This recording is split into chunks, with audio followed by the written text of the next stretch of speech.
Olá, hoje falaremos do resultado do mês de novembro. No mercado americano, o grande destaque ali foi uma nova redução da taxa de juros, como já era esperado.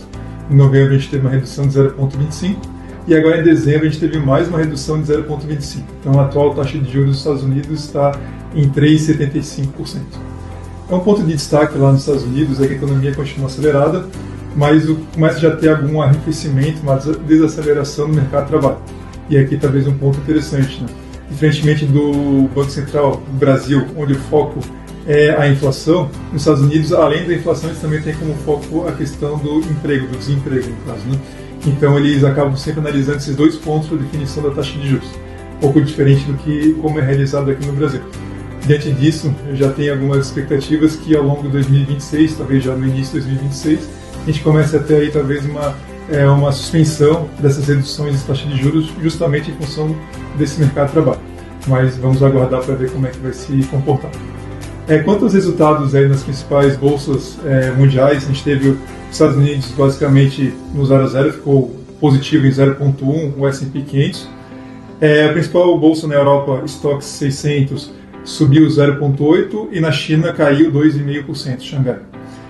Partindo para o Brasil, a gente teve então a manutenção de trajetória da valorização dos ativos de risco.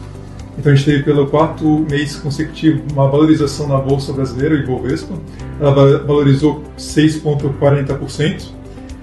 Parte dessa valorização é em função da entrada de recursos estrangeiros.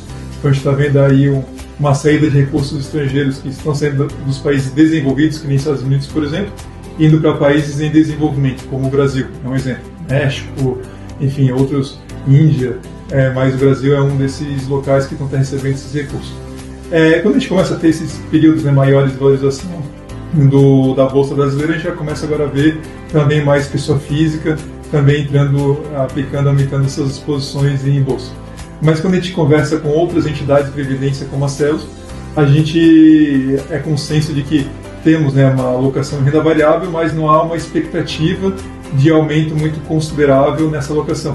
Então não só a Celos está mantendo e não está aumentando a renda variável, apesar dessa valorização, em função justamente do receio até do ano que vem, de oscilações advindas aí das eleições, e também por a gente estar com uma taxa de juros elevada, mas também a maioria das entidades também tem uma visão um pouco parecida, né? Então elas também não estão aumentando, não tem esse viés aí de aumento de posição para o ano que vem.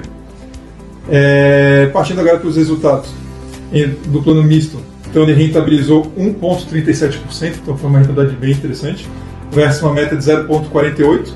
No acumulado do ano, o plano está com 11,47% versus uma meta de 8,89%.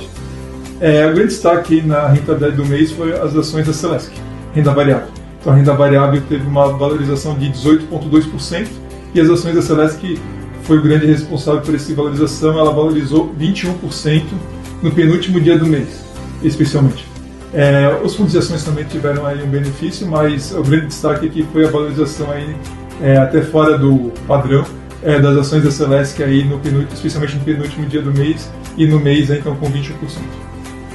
Os demais segmentos, todos eles também tiveram bons resultados, acima da meta atuarial, com exceção aqui do imobiliário. E com isso a gente planeja então o fechamento de ano aí com uma rentabilidade constantemente acima da meta atuarial.